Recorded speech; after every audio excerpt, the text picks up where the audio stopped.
All right, Jason here from newtonswave, and in this short stream I'm going to show you how to make money, lots of money, using sine waves. Now, trading is a science, and if you're not using scientific methods to work out where the price is going to go, whether it's going to go up and down, then you're missing a trick. So let me show you this. So here is the candlestick price pattern. We're all familiar with that, but asking yourself this question: how do you think that the price goes up and down with this? Do you think it's by chance? Do you think it's due to buying or selling? It's neither of those. Let me show you what affects the price, right? It's something called sine waves. Now, sine waves basically are behind the scenes, okay, which affect the price movement. Price follows the contours of the sine waves, and they're basically like sea waves. And you get different types of waves. You get small waves, you get medium-sized waves, and you get big waves. All right, so keeping this really, really simple. Behind the scenes, these sine waves are moving and they hit the beach. That's it, in a nutshell. Those two factors, the waves and the beach, are what makes the price go up and down. So let me show you how to predict breakouts using sine waves. Okay, so let's bring the candlestick price pattern back on. So there's your candlestick pattern. Looks pretty bare and naked, doesn't it, without anything else, supporting it, assisting it. So how do you work out, right, how to get the right frequency for the particular crypto that you're trading? Well, this is Lunk. I'm doing this on purpose because it's in flux at the moment. It's about to go up again, and I'm going to show you how to predict the price of Lunk. Okay, so the first thing you need to do is work out the trend or the direction that this particular crypto is going. I'm on the 4-day time frame. You can do it with any crypto. So the first thing you need to do is get the angle of trajectory. Now, this is done by going to the bottom. So here you would see the two arrows. So those are the two bottoms. We'd call that support, wouldn't we, in trading?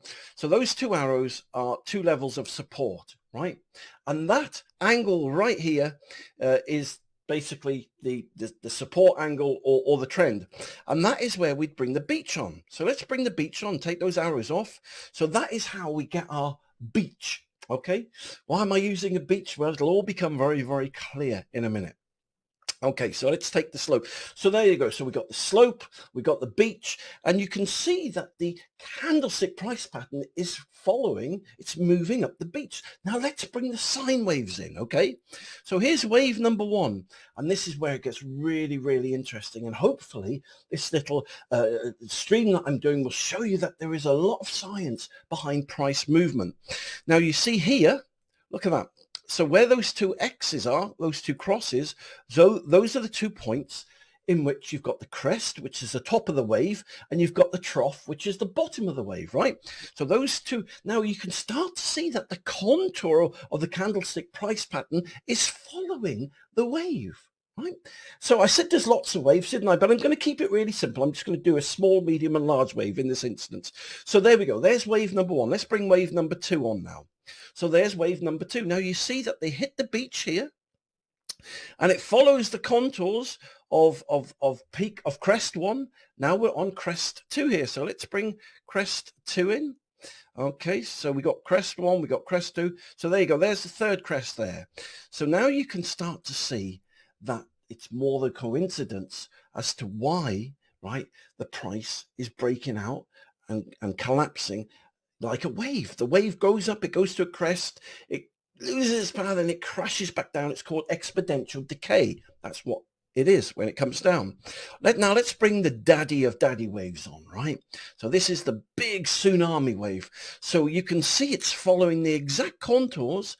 We've got this one here, look, one. That was the crest of wave one. This is the crest of wave two, and this is the crest of wave three. So this is why, right, just keeping it really simple, how we predict where the next breakout is going to be. Now, let me prove to you using Fibonacci, because Fibonacci is like our measuring stick to prove and to show that we've got everything laid out correctly. Okay, so let me just move this arrow out the way. Now let me bring the Fibonacci channel on. Let me take these crosses off out the picture here. There we go. Now you can see here, I don't know if you can see these lines here. Well, you look, each of these lines. So this is ground zero here. So the bottom of this fib channel is lying on the beach. We got the angle right. Remember how we worked out the angle? By working out the support where the 2 arrows were. Let me just bring the 2 arrows in for you. There you go. There's the 2 arrows. That's how we worked out the angle of support, the trend direction. Then we lay this fib tool on the direction or the slope of the beach, and then you can see right here we got 0.25% of an angle on the fib. The next wave comes in at 0.68, a key figure in the Fibonacci, and we can see that the next one is going to hit 1 on the fib. So then now we can get our price point here, you see. So we get to the crest of this wave here. So let me make this green. And let me make it dotted so you can see, dashed, there we go, and let me make it big so you can see. So we now know, based on Fibonacci and sine waves, where the next price point is going to be. So what is that? 1. Lo and behold, we know that price figures, they hit 5 and they hit 1 and they hit that resistance and bounce back down. But now you can see why they bounce off certain peaks or crests, right? Because they're hitting the top of the wave. Then it's got to come back down, do that exponential decay, crash down, like you can surf the wave, you surf it down, and then it goes back up again, okay?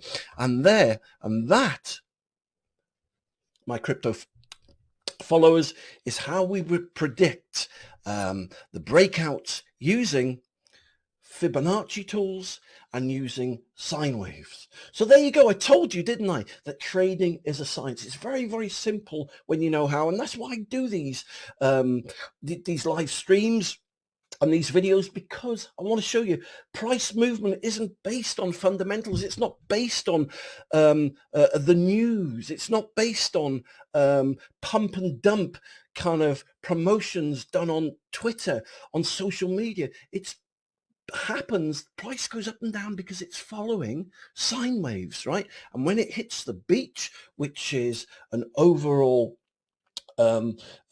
positive reserve. So basically what happens with buying and selling, let's say every day, right? Every day there's either a positive or negative balance left in the bank, pretend, right? So let's say 1,000 crypto are sold, are bought today, then 900 are sold. Then at the end of the day, you'll have 100 left. And over time, if it keeps getting positive, you've got 100 left over this one day, 200 another day, 400 another day. Those positive increments, positive reserves start to build up. And that's what the incline is on the beach. And the sine waves, they only work in a linear fashion. But when they hit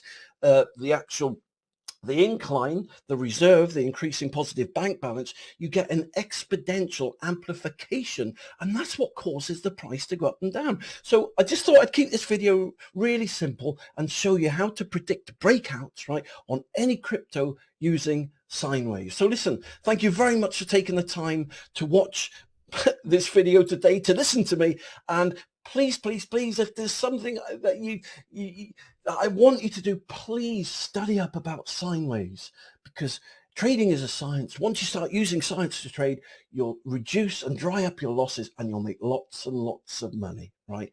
So, and this is what the pros do. So listen, you take care. I wish you the very best of success with your trading. My name's Jason from newtonswave. You take care. Speak to you soon.